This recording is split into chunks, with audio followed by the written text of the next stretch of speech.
কত মাদ্রাসা পাইছেন জানেন?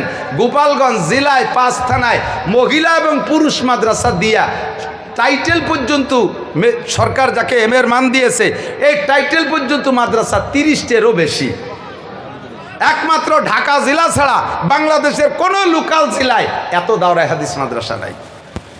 এর ওসিলায় মাদ্রাসার ওসিলায় উলামায়ে কেরামদের বিচরণের কারণে শিরিক, কুফর আর বেদাত, মাজার পূজা, মাজারে ফুল দেওয়া, মাজারে মোমবাতি দেওয়া, কবরে সিজদা দেওয়া আমার গোপালগঞ্জের জনগণ করে না। কথা বলেন ঠিক না?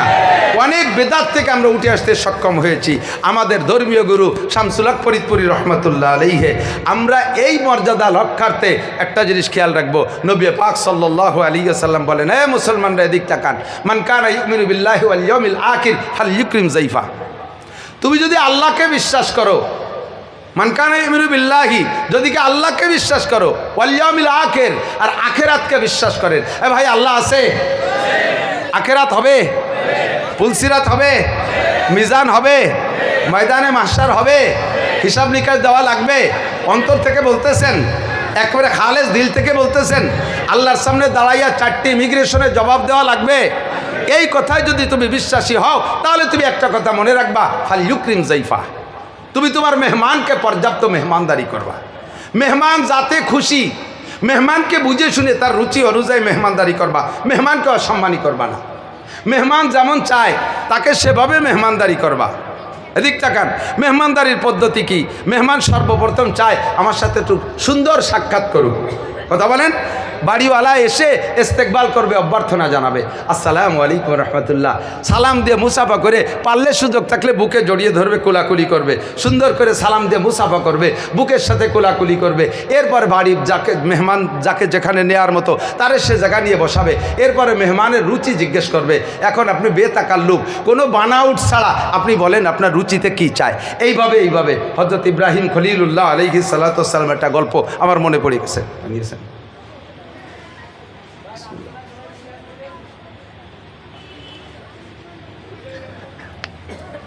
নবীদের ভিতরে, রসুলদের ভিতরে বড় দামি রসুল ইব্রাহিম খলিলুল্লাহ আলাইহিস সালাম, ঠিক না?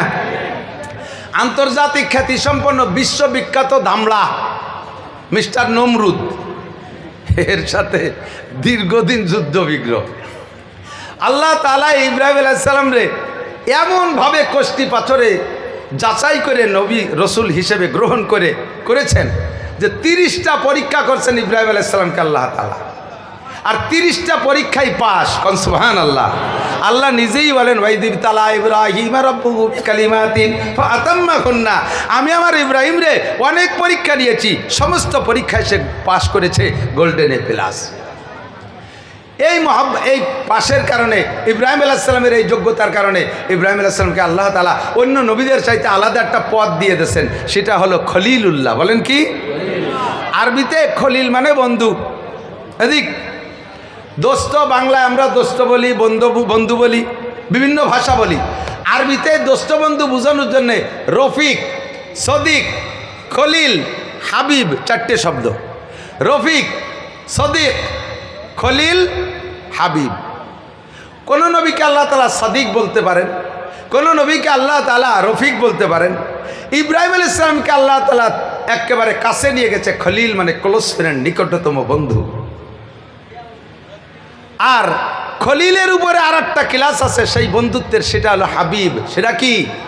তো ইব্রাহিম খলিলুল্লাহ, মুহাম্মদুর রাসূলুল্লাহ, হাবিবুল্লাহ। টুকা না, মুহাম্মদুর রাসূলুল্লাহ, হাবিবুল্লাহ। আমাদের নবী আল্লাহর হাবিব, আরও নিকটে। ইব্রাহিমুল খলিলুল্লাহ আল্লাহর নিকটতম বন্ধু, তবে আরশে আজিমে উঠতে পারে নাই, আসমানে যাইতে পারে নাই, আল্লাহ পাকের সাথে দেখা করতে পারে নাই। আমার নবী, আপনার নবী আল্লাহর হাবিবুল্লাহ হওয়ার বদৌলতে নবী পাক সাল্লাল্লাহু আলাইহি ওয়াসাল্লাম বলেন, রাআইতু রাব্বি লাইলাতা উসরিয়াবি আশরা মাররা বিগাইরি হিজাব। মেরাজের রাত্রে আমি আল্লাহ পাকের সামনে বইসা, মা কানা বাইনি ওয়া বাইনাল্লাহি হিজাব, আমার মাঝে আর আল্লাহর মাঝে কোনো পর্দা ছিল না। আমি আমার রবকে ওই রাত্রে উইদাউট পর্দা, বিনা পর্দায় একে একে আমার এই চোখ দিয়ে 10 বার দেখেছি। হাবিবুল্লাহ ইব্রাহিম খলিলুল্লাহ, এটাও কম না। ইসমাইল জবিহুল্লাহ আলাইহিস সালাম ইব্রাহিম আলাইহিস সালামের ছেলে ইব্রাহিম আলাইহিস সালামকে জিজ্ঞেস করছেন, আব্বাজান সব নবী যা করে আপনিও তাই করেন, উম্মতরে কলেমার দাওয়াত দেন, হক কথা বলেন আর না হক বাতিলের থেকে ফিরতে বলেন, সৎ কাজের আদেশ দেন, অসৎ কাজের নিষেধ করেন। সব নবীও যা বলে আপনিও তাই বলেন, সব নবীও যা করে আপনিও তাই করেন। কোনো নবীকে আল্লাহ তাআলা খলিল বললেন না, আল্লাহ পাক আপনাকে খলিল বললেন। আপনার কি যোগ্যতা, আপনার কোন কারণে আল্লাহ খলিল বললেন, আমাদের খেয়াল করতে হবে কথা। তো ইব্রাহিম খলিলুল্লাহ আলাইহিস সালাম বললেন, সম্ভবত আমার 3টে গুণ আল্লাহর পছন্দ হয়েছে, এর কারণে আল্লাহ আমাকে খলিল বলেছেন। বলেন আব্বা 3টে গুণ কি? 1 নম্বর গুণ হলো আমি কখনো মেহমান ছাড়া খানা খাই না। আমি কখনো মেহমান ছাড়া খানা খাই না। মেহমান পাইলে খানা খাই, নইলে খানা নিয়ে বসে থাকি, অক্ত চলে গেলেও আমি খাবো না, মেহমান না আসলে খাবো না। এইটা হলো আমার 1 নম্বর স্বভাব। সূরা জারিয়াতের ভিতরে আসছে, তাফসীর দেখবেন সূরা জারিয়াত কয় নম্বর পারা হবে সাবরা? 26 নম্বর পারা সূরা জারিয়াত। বলে দিলাম আপনি যে তাফসীর দেখতে পারেন, তাফসীরে মারবুল কোরআন দেখলে আপনার সহজ হবে। ওর ভিতরে আসছে ইব্রাহিম আলাইহিস সালাম পরপর 3 দিন মেহমান পায় না, খানা খায় না। ওক্ত মতো খানা রান্না হয়, বসে থাকে, কেউরে পায় না, একটা বিলেইও পায় না, একটা কুত্তও পায় না যে তার সাইডে দিয়ে খাবে। অবশেষে ক্ষুধায় ক্লান্ত হয়ে গেছে। আর সে আজিমের মালিকের পক্ষ থেকে লেখা আছে আরও 2 দিন মেহমান বরাদ্দ নাই। এই 2 দিন ইব্রাহিম না খেয়ে থাকলে কষ্ট হবে। এই জন্য আল্লাহ তাআলা ইব্রাহিম আলাইহিস সালামকে খাওয়ানোর জন্য 8 জন ফেরেশতা পাঠাইছে, জিবরিল সহ। মানুষের রূপ ধারণ করে আইসা জিবরিল আলাইহিস সালামের সামনে এসে সালাম দিয়েছে, আসসালামু আলাইকুম নাহনু জুয়ুফুক, আমরা আপনার মেহমান, সালাম দিয়েছে। ইব্রাহিম আলাইহিস সালাম খুশিতে একেবারে আত্মহারা হয়ে গেছে। তাহলে আজকে খেতে পারবো, মেহমান আসছে, আমি মেহমান নিয়ে খানা খাবো, বড় খুশি। যেহেতু মানুষ মেহমান, মানুষের যে রুচি তাদেরও সেই রুচি। আর আরব দেশের স্বভাব হলো ভালো মেহমান, ভিআইপি মেহমান হলে তাদের জন্য ইন্তজাম হয় আস্ত দুম্বা, আস্ত ছাগল, আস্ত বাছুর জবাই করে ভুনা করিয়া আস্ত নিয়ে সামনে দিয়া, এটা তাদের একটা ঐতিহ্য। আমাদের দেশে যেমন বিরিয়ানি পোলাও ঐতিহ্য। তো ওই আস্ত গরু দেবে বিদায়, ছাগল নাই ঘরে, গোয়ালি যাইয়া দৌড়ে যে মুহূর্তের ভিতরে বাছুর একটা জবই দিয়ে শুলিয়ে স্ত্রীকে দেশে তাড়াতাড়ি ভুনা করে দাও। মুহূর্তের ভিতরে অল্পক্ষণের ভিতরে নবী আলা মৌজেজা, অল্পক্ষণের ভিতরে ভুনা হয়ে গেছে, মেহমানদেরকে সামনে দিয়েছে, নিয়ে সামনে করে নিয়ে বসছেন। উনি তো ক্ষুধার্ত, উনার দিক দিয়ে উনি খায়, উনি খেয়ে যাচ্ছে, নিচে হয়ে উনি খেয়েই যাচ্ছে। কিন্তু মেহমানরা বাছুরির গায়ে হাত দেয় আর মুখে হাত দেয়, অথচ গোস্ত ছেড়ে না, খায় না। উনার যখন বাসাবদের আমাক যান বাঁচাও পরিমাণ অর্ধেকখানি খাওয়া হয়ে গেছে পেটের, এর মধ্যে ঘরের থেকে ওনার স্ত্রী সারা আলাইহা সালাতু ওয়াসসালাম বলতেছেন, ইয়া খলিলাল্লাহ ইন্নাকা তাকুলু ওয়া হুম লা ইয়াকুলুন, আল্লাহ তারা আপনি দেখেন না আপনার মেহমানরা খাচ্ছে না, তাদেরকে রুচিসম্মত হলো কি না? হয়তো রুচিসম্মত হয় নাই বিদায় খাচ্ছে না, আপনি খেয়ে নিচ্ছেন, তারা খাইতেছে না, একটু খবর নেবেন না? চোখ তুলে দেখে যে সত্যি তাদের পাশে সে বাছুর ছেড়েই নেই। উনি এখন ভয়তে কম্পিত, তাহলে কি আপনাদের রুচিসম্মত মেহমানদারি, আমি নবী হয়ে আপনার মেহমানকে আমি রুচিসম্মত মেহমানদারি করতে পারলাম না, আমি আল্লাহর কাছে কি জবাব দেবো? উনি এভাবে কম্পিত। লিমা আল্লাহ তাকুলুন ফাল মা আল্লাহ তাস্তাহুন, এটা কি আপনাদের পছন্দ হয় নাই? কেন খাচ্ছেন না? জিবরিল আলাইহিস সালাম দল নেতা, উনি বলতেছেন, ইন্না লা নাকুলা ওয়ালা নাশরাবা, আমরা খাইও না, পানও করি না। খালি আজকে খাই না তা না, কোনো দিন খাই না, বিগত কোনো দিন খাই নাই, সামনে আল্লাহ বাসালি কোনো দিন খাবো না, আমরা কোনো সময় খাই না। তাহলে ফাহাল আনতুম, তোমরা কেমন মানুষ যে খাও না আর বেঁচে থাকো? তোমাদের পরিচয় কি? জিবরিল আলাইহিস সালাম জবাব দিলেন, নাহনু মালাইকাতুল্লাহ, জোরে কর না সুবহানাল্লাহ, আমরা ফেরেশতা খাই না। তাহলে এই অভিনয়টা আপনারা কেন করলেন, আমি মেহমান ছাড়া খানা খাই না? তো জিবরিল আলাইহিস সালাম বললেন, আল্লাহ পাক আপনার এই গুণটাকে এত ভালোবেসেছেন, এত পছন্দ করেছেন যে আপনি মেহমান ছাড়া খান না, অথচ কলমে লেখা আছে আরও 2 দিন মেহমান পাবেন না। তাহলে সে 2 দিনও না খেয়ে থাকলে কষ্ট হবে। আপনাকে খানা খাওয়ানোর জন্য আল্লাহ পাক আপনার এই গুণটাকে পছন্দ করে আমাদেরকে মেহমান হিসেবে পাঠিয়ে দিয়েছে। ইব্রাহিম আলাইহিস সালামের ইন্তেকালের আগে উনাকে বলছেন জিবরিল আলাইহিস সালাম, ইয়া খলিলাল্লাহ আতামুতাম তাহিয়া, ইব্রাহিম আপনি কি আরও অনেক দিন বেঁচে থাকতে চান নাকি মরার জন্য প্রস্তুত আছেন? ইব্রাহিম আলাইহিস সালাম জবাব দিলেন, এনি টাইম, এভরিডে, কোনো সকাল সন্ধ্যা নাই, আমি মালিকের সাথে সাক্ষাৎ, দোস্তের সাথে মরণ ছাড়া সাক্ষাৎ হবে না, কাজে আমি মরার জন্য প্রস্তুত আছি। তবে আমার একটা দাবি, সেটা হলো আমি যতদিন বেঁচে ছিলাম অতদিন মেহমান ছাড়া খাই নেই। আমি মরার পরও কিয়ামত পর্যন্ত মানুষ আমার মেহমান হবে, এমন একটা ট্রাস্ট, এমন একটা মেহমানখানা আমি খুলে রেখে যেতে চাই। এমন একটা মেহমানখানা খুলে রেখে যেতে চাই যেখান থেকে কিয়ামত পর্যন্ত মানুষ মেহমানদারি নেবে আর আমি তার সওয়াব পাবো। এমন একটা পদ্ধতি জিবরাইল আমারে যদি শিখাই দিতে, আমি টাচটা খুলে রেখে যেতে পারলে আমি মরণের ভিতরে তৃপ্তি পাইতাম। জিবরিল আলাইহিস সালাম চলে গেছে আল্লাহর কাছে, যে বলতে, আল্লাহ তোমার খলিল তো মরার জন্য পাগল হয়ে গেছে, তবে সে একটা মেহমানখানা খুলে রেখে আসতে চায় যেই মেহমানদারিটা সমস্ত মানুষে গ্রহণ করবে। আরে ভাই এদিক তাকান, সিগারেটের কারখানা খুলে রেখে গেল, এ কি আমরা হুজুররা খাবো? মদের কারখানা খুলে রেখে গেল, মাদারুরা খাবে। গাজার কারখানা খুলে রাখলো, গাজাখোররা খাবে। ইয়াবা পার্টি ইয়াবা খাবে। সবাই খায় এমন কি হতে পারে? বাদ বাঙালিরা খায়, ওরা খায় রুটি।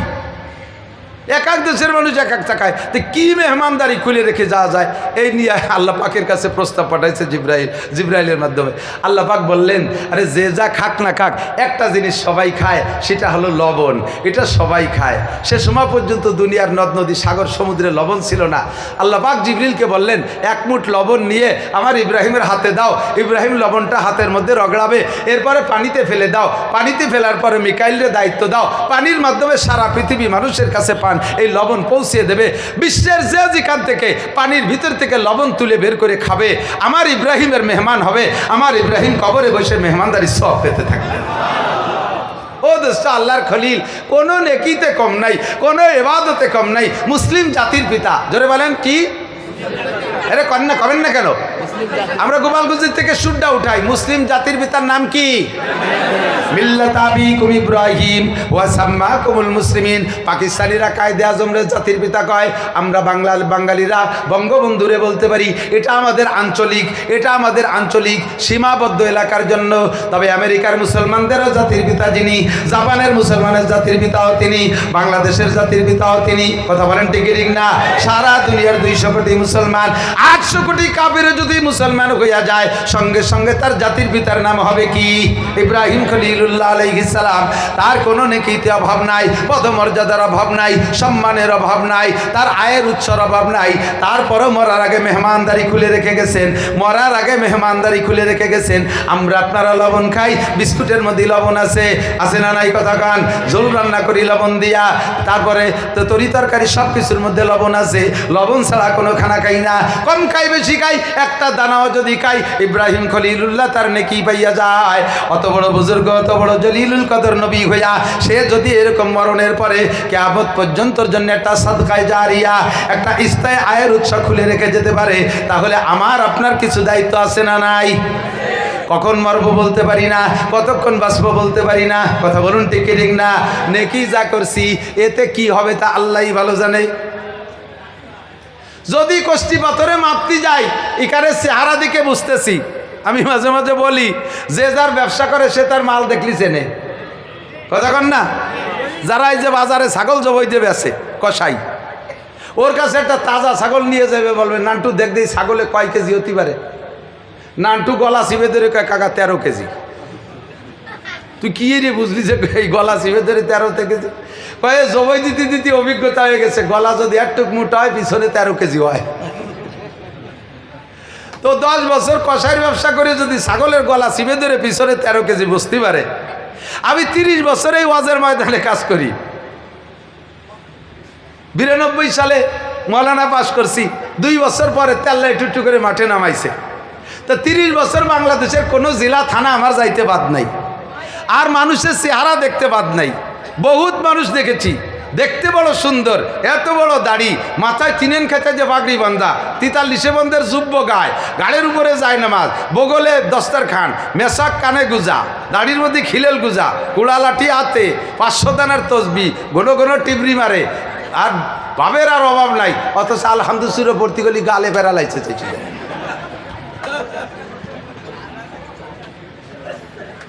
বহুত বড় আলেম কিন্তু লেখাপড়া জানে না। বহুত বড় আলেম লেখাপড়া জানে না। এর ভিতরে চেহারা দেখে টের পাই, মাল দেখলি টের পাই, কারে জিজ্ঞেস করলে দোয়া কুনুতি ফেল করবেন, কারে জিজ্ঞেস করলে একামত শুদ্ধ দিতে পারবেন না, কাকে জিজ্ঞেস করলে সূরা ফাতিহা পড়তে পারবেন না, কি আত্মায়াত শুদ্ধ পড়তে পারবেন না। আমি যাকে টার্গেট করবো ইনশাল্লাহ সে ফেল করবেন, এই অভিজ্ঞতা হয়ে গেছে। তো এই যে ডুপ্লিকেট ইবাদত, আমার সুরও ভালো না, দোয়া কুনুত ভালো না, আমার নামাজ কালাম সুন্দর না, এই নামাজ দিয়ে জান্নাতে যাব, এর আশা খুব কমই করা যায়, এর আশা খুব কমই করা যায়। ও দোস্ত, কাজেই আমাকে মরণকাল পর্যন্ত, কিয়ামত পর্যন্ত আমাকে কবরের জিন্দেগিতে থাকতে হবে, অনাদি অনন্তকালের সুখের জীবন জান্নাত আমাকে উপভোগ করতে হবে। সেই জন্য আমাকে একটা স্থায়ী আয়ের উৎস খুলে রেখে যাওয়া দরকার। কথা বলেন ঠিক ঠিক না? একটা স্থায়ী আয়ের উৎস খুলে রেখে যাওয়া দরকার। আরে ভাই এদিক তাকান, আপনি নামাজ পড়তেছেন, আপনার নামাজ কবুল হচ্ছে না, কারণ আপনার নামাজই হচ্ছে। ভালো করে মনে রাখেন, যাদের কিরাত গলত, যাদের কিরাত গলত, খুদার কসম তার নামাজ বিগত হয় নাই, এক ওয়াক্ত হয় নাই। না পড়ার কারণে যেমন এক ওয়াক্তের কারণে 230 কোটি 40 লক্ষ বছর জাহান্নাম, যারা ভুল কিরাতে নামাজ পড়ছেন তাদেরও 200 কোটি 30 লক্ষ 40 হাজার বছর জাহান্নাম। তাহলে ভরি কি এলো? তাহলে তো আর ভরবো না সামনে। না ভরলে আমার কি হয়েছে, না ভরলে আল্লাহর কি হয়েছে? তুমি না ভরলে না ভরি বলো, দোলাই যেদিন খাবা সেই দিন বুঝবা। তা এখন কি করা যায়? তাই করতে হবে, ছাড়িয়ে দিয়ে তো উপায় নাই, ছাড়িয়ে দিয়ে উপায় নাই। করতে হবে কি? কিরাত্রে শুদ্ধ করতে হবে। কথা কন, কিরাত্রে শুদ্ধ করতে হবে। আর শুদ্ধ করার মেহনতের ভিতর দিয়ে নামাজটা জামাতে পড়তে হবে। আমরা হানাফি মাযহাবের কি বলা হয় উম্মত, জনগণ, আমাদের মাযহাবের মাসালা হলো মান কানা লাহু ফি সলাতি ইমামুন ফাকিরাতুল ইমামি লাহু কিরাতুন।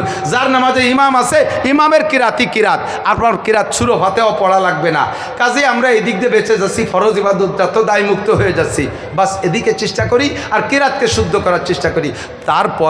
তারপরও আমার নামাজে অনেক গাপলা থেকে যেতে পারে, অশুদ্ধ হচ্ছে, বা নামাজের ভিতরে ইখলাস নাই, খুশু নাই। বুঝতে হবে, বুঝতে হবে, কথা খালি বাতাসে উড়িয়ে যেতে দেবেন না, কথা খেয়াল করবেন। আমার নামাজ যত সুন্দর পড়ি, মালিকের যদি পছন্দ না হয়, ওই নামাজের বিনিময় আশা করা যায় না। কিন্তু আপনি নামাজ না পড়িও লক্ষ লক্ষ কবুল নামাজের নেকি পাবেন। এমন একটা ট্রাস্ট শিখাই দেই, বাড়ির কাছে মসজিদ আছে, ওই জায়গায় একটা জায়নামাজ পরিমাণ কাজ আপনি করে দেন, একটা জায়নামাজ পরিমাণ কাজ আপনি করে দেন। ওই জায়নামাজে আপনি নামাজ পড়ছেন, আপনার নামাজ হয় নাই, আপনি তো শুদ্ধ পড়তে পারেন না। ওই জায়নামাজে আর একজনও অশুদ্ধ নামাজ পড়ছে, তবুও আপনি একটা জায়নামাজ পরিমাণ জায়গা মসজিদের মধ্যে টাইলস দিয়ে, ইট দিয়ে, সব কিছু মিলে একটা জায়নামাজ পরিমাণ কাজ করে দিয়েছেন। কিয়ামত পর্যন্ত ওর উপরে যত মানুষ নামাজ পড়বে, আল্লাহর কসম সম পরিমাণ নামাজ আপনার আমলনামায় জমা হবে। এদিক তাকান, হযরত পোকা খেয়েছে কোন নবীকে? আইয়ুব আলাইহিস সালাম। কোন নবী? আইয়ুব আলাইহিস সালাম। আইয়ুব আলাইহিস সালাতু ওয়াস সালাম, লম্বা কিস্সা বলবো না। মাগরিবের সময় উনি বসে আছে ঝুপড়ির ভিতরে, শহরের ডাস্টবিন যেটা, সেই জায়গা পচা জায়গা, নোংরা জায়গাটা সাবলা করে ওনার স্ত্রী রহিমা ওনাকে ওখানে রাইখা গ্রামে যায় কামাই করতে, ইনকাম করতে, খাদ্য সংগ্রহ করতে। তো আইয়ুব আলাইহিস সালামরে ওই পচা ঝুপড়ির মধ্যে ফেলাই রেখে, আইয়ুব আলাইহিস সালাম কেমন ছিলেন? এরকম একটা মানুষ শোয়া, যখন দূর থেকে যে দেখবেন মনে হবে যেন সম্পূর্ণ পুকা, ওর ভিতরে কেউ আছে বলে মনে হয় না, পুকার একটা স্তূপ, অত তলে মানুষটা রইছে, পুকায় জর্জরিত করে ফেলাইছে। কেউ চোখ দিয়ে দেখে না, গিন্নাতে একবার দেখলে সে 1 মাস খাবার খাইতে পারে না। রহিমা আলাইহিস সালাম রাইখা উনি গেছে গ্রামে খানা আনতে, কাজের বিনিময়ে খাদ্য সংগ্রহ করে। এই রহিমা আলাইহিস সালাম খানা নিয়ে আসতে আজকে একটু রাত হয়ে গেছে, সময় হয়ে গেছে 18 বছর। কয় বছর? 18 বছর চলে গেছে। 18তম বছর মাগরিবের সময় জিবরিল আলাইহিস সালাম সন্ধ্যাকালে আইসা আইয়ুব আলাইহিস সালামকে সালাম দিয়েছে, আসসালামু আলাইকুম ইয়া নবী আল্লাহ আইয়ুব, কাইফা হালুক? হে আল্লাহর নবী আইয়ুব কেমন আছে? আমরা হইলে কী করতাম কোন তো? কোনো রুগী বুড়ো বারান্দায় পড়ে আছে আর তার ব্যাগনে টাগনে ইত্যাদি যদি দেখতে আসে, মামা কেমন আছেন? তোমার চোখ কানা হয়ে গেছে, কিরম আছে দেখো না? আল্লাহ তো পাইছে আমারে, সিল্লেতে আইছে বললাম না, ট্যাঙ্কান পোড়া হয়ে গেছে। আইয়ুব আলাইহিস সালাম সালামের উত্তর না দিয়ে মুখ বন্ধ করে বসে রয়েছে, শুয়ে রয়েছে। কিছুক্ষণ পরে সালামের উত্তর দিয়ে ওয়ালাইকুম সালাম আলহামদুলিল্লাহ, কন্যা সুবহানাল্লাহ।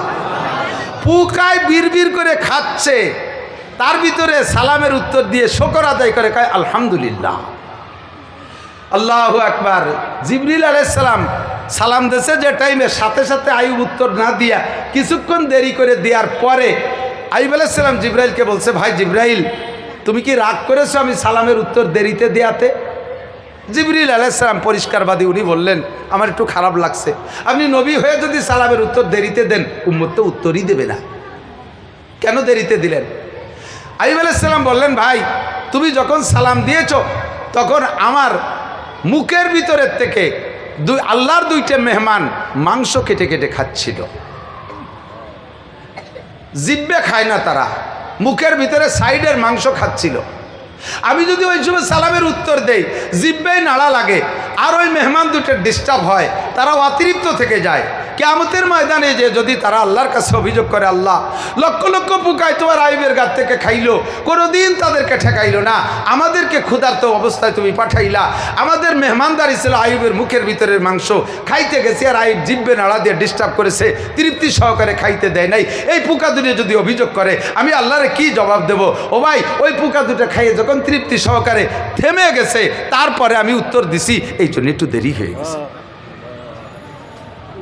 পারবেন সুখের সময় আলহামদুলিল্লাহ, দুঃখের সময় আলহামদুলিল্লাহ, এর নামই হলো ঈমান। তাই দেরি হয়ে গেছে, তবে কেমন আছেন? আলহামদুলিল্লাহ। এই পোকায় খাইয়ে ফেললো সারা গা, এরপরে আপনি ভালো আছেন কন কি কইরা? কয় যে আমার মালিক আমারে এই হালাতের উপরে ঈমানটা ঠিক রাখছে, এত কষ্টের উপরে আমি অভিযোগ করি না, এজন্য আমি আমার স্বাভাবিক অবস্থানের পর ঠিক থাকতে পাই, আমি শুকর আদায় করি আলহামদুলিল্লাহ। আল্লাহ পাক কয়, জিবরাইল আইয়ুব কি জবাব দিয়েছে? কয়, আল্লাহ মানুষ যে এইরকম মুহূর্তে এমন জবাব দিতে পারে আমার জানাই ছিল না, এ কি আজীব, তুমি আর কতকাল তোমার এই ফকিরে কষ্ট দিবা? আল্লাহ কয়, আর হবে না, আমার আইয়ুব পরীক্ষায় পাস, এখনই তার রেজাল্ট দিয়ে দাও। কি দেব? কয়, 1 নম্বরে তার শরীরটা ভালো করে দাও। সিস্টেম কি? জিবরিল আলাইহিস সালামকে আল্লাহ শিখিয়ে দিয়েছেন, সেই শিক্ষা অনুযায়ী আইয়ুব আলাইহিস সালামকে বলছেন, ভাই আইয়ুব, আপনি পাশ করে গেছেন, এখন আপনার শরীর সুস্থ হবে, তবে সিস্টেম হলো আপনার পায়ের গোড়ালি দিয়ে মাটিতে একটু আঘাত করবেন, ওখান থেকে পানি উঠবে, জান্নাতি পানি। কোন সুবহানাল্লাহ। আইয়ুব আলাইহিস সালাম এই 18 বছরের ভিতরে পোকায় খেয়ে ফেলাইছে, কোনোদিন কান্দে নাই, দুঃখে কান্দে নাই, কষ্টে কান্দে নাই। আজকে যখন পা গোড়ালি মাটিতে রাখতে বলছে এন কান্দে দিছে। কি ভাই কষ্ট পেলেন, কাঁদছেন কেন? কয়, ভাই আমি কোনো ব্যথাই কাঁদি না, আমার একটাই কষ্ট লাগছে, সেটা হলো আমি যে পায়ের গোড়ালিতে মাটিতে আঘাত করবো, আমার পায়ে তো গোড়ালিই নাই, হাড্ডি হয়ে গেছে, গোড়ালি না, আমি কি দিয়ে আঘাত করবো? আল্লাযীনা জাহাদু ফীনা লানাহদিয়ান্নাহুম সুবুলানা ওয়া ইন্নাল্লাহা লামাআল মুহসিনিন। আপনাকে একটু চেষ্টা করতেই হবে, আপনার চেষ্টা যেখানে শেষ হবে আল্লাহর রহমত সেখান থেকে শুরু হবে। আমি ইচ্ছা করলে বালতি ভরে পানি আই না, জান্নাতি পানি আই না, আপনারে গোসল করাইতে পারি, মালিকের ইশারা, এই চেষ্টাটুকু আপনাকে করতে হবে। নরম জায়গায় একটু পা রাখেন, যতটুক নিচু হয় হবে। পায়ের গোড়ালির হাড্ডি দিয়ে মাটিতে একটু আঘাত করেছে, মাটিটা একটু নিচু হয়েছে, আর অঝরে পানি শুরু হয়ে গেছে, পানির ঝর্ণা দ্বারা চালু হয়ে গেছে। জিবরিল আলাইহিস সালাম কাদা দিয়ে হাউস বাড়াইয়া পানি আটকাই ফেলাইয়া আইয়ুব আলাইহিস সালামকে বললেন, একটু পানি পান করেন। কোষ করে একটু পানি পান করলেন, সারা গায়ের সমস্ত পোকা নাশে ঝরে পড়ে গেল। বাকি পানি দিয়ে গোসল করেন, ছিটাই ছিটাই গোসল করেছে। 1 সেকেন্ডের ভিতরে মালিক কোনো কিছু করার ইচ্ছা করলে কোনো মেডিসিন লাগে না, অপারেশন লাগে না, ডাক্তার লাগে না, হাসপাতাল লাগে না, আল্লাহু আকবার, বিনা চিকিৎসায় তারে সুস্থ করে দিতে পারে। পানি গায়ে ছিটানোর সঙ্গে সঙ্গে আইয়ুব আলাইহিস সালামের গায়ের রং আগের চাইতে দ্বিগুণ উজ্জ্বল, আর কোত্থেকে মাংস আইসা পুরোটা শরীর সুন্দর হয়ে গেছে। 1 সেকেন্ডের মধ্যে সব কমপ্লিট। এরপরে জিবরিল আলাইহিস সালাম একটা ব্রিফকেস খুলিয়া 5টা পুরস্কার, ব্রিফকেস খুলে 1 নম্বরে পুরস্কার পায়জামা। বলেন আলহামদুলিল্লাহ। আমাকে ইলোরা টেইলার সাথে বানাই নিয়েছে না, গোপালগঞ্জের দর্জিকে কাছতে জান্নাত থেকে বানাই নিয়েছে। কন্যা সুবহানাল্লাহ। সবর যদি তুমি এরম দিতে পারো, ধৈর্য যদি এরম দিতে পারো, তাহলে আল্লাহ পাক হতে পারে হাতে হাতে পুরস্কার দিতে পারে, পারে কি পারে না? এ গোপাইলেরা, ধৈর্য ধারণ করো সঠিকভাবে, তাহলে পুরস্কার পাইবা। অধৈর্য হবা, ফেল করবা, কিচ্ছু পাবা না। 1 নম্বরে পায়জামা, 2 নম্বরে জান্নাতি জামা, বলেন সুবহানাল্লাহ। 3 নম্বরে জান্নাতি টুপি, বলেন সুবহানাল্লাহ। 4 নম্বরে জান্নাতি পাগড়ি। 4টে পোশাক একজন মানুষের জন্য, মুসলমান পুরুষের জন্য 4টে পোশাকই কমপ্লিট পোশাক। দেওয়ার পরে একখান যায় নামাজ 5 নম্বর পুরস্কার একখান যায় নামাজ দিয়েছে, সময় মাগরিবের সময়। তো যায় নামাজ দেওয়ার দ্বারা ইশারা পাইছে কি যে শুকর আদায় করতে হবে নামাজের মাধ্যমে। কতক্ষণ বিজয় দিবস, আনন্দ দিবস, শুকর দিবস কি দিয়ে? ইবাদত দিয়ে। বলেন কি দিয়ে? কলা গাছের গলায় মালা দিয়ে না, মূর্তির গলায় মালা দিয়ে বিজয় দিবসটা, আনন্দ দিবসটা। তাহলে সবগুলো কপালের উপরে ঝাঁটা মারে। ইবাদত করো, বিজয় দিবস, আনন্দ দিবস হতে হবে মুসলমানের জন্য ইবাদতের মাধ্যমে। কথা বলেন ঠিক ঠিক না? 21শে ফেব্রুয়ারি পালন করে ইবাদতের মাধ্যমে, 16ই ডিসেম্বর পালন করে ইবাদতের মাধ্যমে, এই 26শে মার্চ পালন করে ইবাদতের মাধ্যমে। তাহলে তোমাদের এগুলো আল্লাহর কাছে কবুল হবে, এগুলো স্থায়ী হবে। যখনই শিরিক আর কুফর আর অন্যায় পথে করবা, কপালের থেকে সব ধুয়ে মুছে চলে যাবে। যায় নামাজ পাই উনি বলছে আল্লাহ আমার কাছে সেজদা চায়, দাঁড়াই গেছে খুশি খুশি 4 রাকাত নামাজের নিয়ত করে। মাগরিবের ফরজ নামাজ কয় রাকাত? 4 রাকাতের নিয়ত করে দাঁড়াই গেছে। 4 রাকাত পড়তে যাইয়া তহবি শরীফের মধ্যে আসছে হুজুর হাদিস, 4 রাকাত পড়তে যাইয়া খুশিতে কানতে 3 রাকাত পড়ে সালাম ফিরিয়ে দিছে। 3 রাকাত পড়ে সালাম ফিরিয়ে দিছে। জিবরিল আলাইহিস সালাম পাশে থেকে লুকমা দেশে না হয়তালি আরবা সাল্লাম তাআলা সালেসে রাখা। আপনি 4 রাকাতের নিয়ত করলেন, তো 3 রাকাত পড়ে সালাম ফিরালেন কে? ওনার তো মনে নেই, উনি কান্তি খুশিতে সালাম ফিরে দেন। আল্লাহ পাক জিবরিলকে বলেন তুমি লুকমা দাও কে? তুমি কোনের সাথে নামাজে দাঁড়াইছো? কাল আমার সামনে ভর্তি যে আমি ছাড়া লুকমা দেবে কেটা? তোমার লুকমা দেওয়া লাগবে না, আমার আইবের ওই 4 রাকাতের নিয়তে 3 রাকাতের নিয়ত করে সালাম ফিরিয়ে দিয়েছে। আমার আইবের ওই 3 রাকাতই যথেষ্ট। আমার এত ভালো লাগছে, কিয়ামত পর্যন্ত আমি এই 3 রাকাতকে চালু রাখবো। কিয়ামত পর্যন্ত শ্রেষ্ঠ নবী মুহাম্মদুর রাসূলুল্লাহ সাল্লাল্লাহু আলাইহি সাল্লামের শ্রেষ্ঠ উম্মতের উপরে মাগরিবের এই 3 রাকাত ফরজ করে দেব। 4 রাকাত না, 3 রাকাত। এই 3 রাকাত কিয়ামত পর্যন্ত যত মানুষে পড়বে, আমার আইবের আমল নামায় অত নামাজের সওয়াব চলে আসবে। একজন নবী হইয়া নামাজের সদকায় জারিয়া করে গেলেন। একজন ইব্রাহিম খলিলুল্লাহ হইয়া সে সদকায় দানের মেহমানদারির মেহমানখানা খুলে গেলেন। আমার গোপালগঞ্জের ভাইরা যারা যতটুকু সচ্ছল আছেন, আল্লাহ রসুলের মেহমানরা এই মাদ্রাসায় আসে, এতিমরা আসে, গরিবরা আসে। আরে কত অসহায় বিধবাদের সন্তান, মা নাই বাপ নাই, দাদা নাই দাদি নাই, এগুলো এই জায়গায় পাঠায় দেয়, পাঠায় দেয়। এদের মেহমানদারির জন্য আপনার ইনকামের থেকে আমার মনে হয় এখানে হাজারের উপরে মানুষ আছেন, গুনে দেখবেন। আপনারা যদি 1 বস্তা করে চাউলও বরাদ্দ করেন যে বছরে আমি 1 বস্তা চাউল দেব, তাহলে এই জায়গার মেহমানদের ইনশাআল্লাহ এই এতিম গরিব ছাত্রদের আর চাউল কিনে খাওয়া লাগবে না। কিয়ামত পর্যন্ত এদের লেখাপড়ার ধারাবাহিকতা চালু থাকবে। এরা আরও আলেম বানাবে, তারা আরও আলেম বানাবে। সম্পূর্ণ নেকি আজকে যাদের ভাত খাইয়ে এরা মানুষ হলো, আপনারা কবরে বসে পাইতে থাকবেন কিয়ামত পর্যন্ত। আল্লাহ আমাকে তৌফিক দান করুক, বলেন আমিন। কোনো মানুষ আছে যে না আমি একাই এদের বডিকে যা চাউল লাগে দিয়ে দেবো। আমাদের লুৎফর রহমান শাহ হুজুর দামাত বারকাতুল্লাহ আলিয়া হুজুর একাই এদের 25 বস্তা চাউল দেন। আর কি কোনো আল্লাহর বান্দা হবে যে আল্লাহ পাক আমারে যে তৌফিক দিয়েছে আল্লাহর রসুলের মেহমানদের জন্য আমি এই মাদ্রাসার গরিব বোর্ডিং ছেলেদের জন্য 25 বস্তা চাউল দেব, বছরে 25 বস্তা চাউল দেব।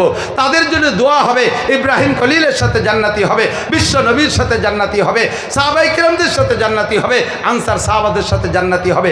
আপনার জন্য সদকায় জারিয়া হবে, আব্বা মার জন্য সদকায় জারিয়া হবে। আসেন কোন রজুলের রশিদ, আল্লাহর কোন নেক বান্দা, আব্বা মার করে তৌফিকওয়ালা নেক সন্তান আছেন যে আব্বা মার রুহের মাগফিরাতের জন্য, ইসালে সোয়াবের জন্য 25 বস্তা চাউল এই মাদ্রাসায় প্রত্যেক বছর দিয়ে যাবেন বোর্ডিংয়ে। আল্লাহ আপনার তৌফিক দিয়ে দেবে, আল্লাহ আপনাকে ঠেকাবে না, আল্লাহ আপনার অভাবে রাখবে না। আসেন কোন আল্লাহর বান্দা রজুলের রশিদ ও গোপালগঞ্জবাসী ধনী গরিব বহুত মানুষ আছেন, বড় বড় বিল্ডিং করছেন, এই নিচে পড়া দিয়ে বিলির মধ্যে দিয়া 5 তলা 7 তলা দালান বানায় ফেলাইছেন। আরও বিদেশে থেকে বস্তা ভরে টাকা আসে, ছেলেরা কামাই করে, আপনিও বাসা ভাড়া দিয়ে পান। আল্লাহর রাস্তে একটা আল্লাহর বান্দা একটু বলেন তো, একজন মানুষ একটু বলেন, মাত্র একজন মানুষ চাইছি 25 বস্তার, এরপর একটু কমের দিকে নারায় তাকবীর। কি নাম? এই তুমি একটু বসেন, একটু সরে দাঁড়াও, আমার একটু দেখতে দাও। কি নাম? ও ইমাদ পরিবারের মালিক হাবিব ভাই। হাবিব ভাই, আমি জাবানি দরবানি, উনি আমার মাদ্রাসা IPS দিয়ে দিয়েছে সব জায়গা দেয়। আল্লাহ তাআলা তার পরিবহনকে সকল প্রকার দুর্ঘটনা থেকে হেফাজত করুক, বলেন আমিন। আল্লাহ হাবিব ভাইকে সকল প্রকার আপদ বিপদ জয় ঝামেলা থেকে নিরাপদ করেন, বলেন আমিন। আল্লাহ তার ব্যবসা বাণিজ্যে বরকত দান করেন, বলেন আমিন। আমি যতবার আমার ওমরায় যাই, আমার ছেলেদেরকে নিয়ে গেছি এবারও রমজানের পরে, আসছে সেই জায়গার থেকে গাড়ি পাঠাই দিয়ে আমারে পুরো জিদ্দা ঘুরে টুরাইয়া অনেক হাদিয়া তওবা দিয়ে দিয়েছে, আমার মাদ্রাসার জন্য দিয়েছে। বড় কলিজাওয়ালা মানুষ, আমার মতো ছোট্ট একটা মানুষ, মানুষের চাইতে কলিজা বড়, বাঙ্গির চাইতে বেশি বড়। আল্লাহর রহমতে আল্লাহ তাআলা তাকে আরও তৌফিক দিন, জোরে বলেন আমিন। থাকলে আর কোনো আল্লাহর বান্দা একজন বলবেন, আর একজন মানুষ বলবেন 150 বস্তা চাউল লাগে, 150 বনে 200 বস্তা লাগে, আমরা দিয়ে দিতে পারবো না ইনশাআল্লাহ। 10 বস্তার একটা মানুষ বলেন, 10 বস্তার একটা মানুষ বলেন, 10 বস্তার একটা মানুষ বলেন, মাত্র 10 বস্তা, 10 বস্তার একজন মানুষ বলেন, 10 বস্তা প্রাণ খুলে দোয়া করব, 1000 মানুষকে দোয়া করব, রবিউল আউয়াল মাসে দোয়া করব, নবী পাকের জন্মের মাসে দোয়া করব, নবী আলাইহিস সালামের ইন্তেকালের মাসে দোয়া করব। কি নাম? কি নাম? নাম বলতে অনিচ্ছুক। আল্লাহ নিজেকে গোপন রেখে 10 বস্তা চাউল, আল্লাহ তুমি তার জীবনের সব গুনাহ গোপনে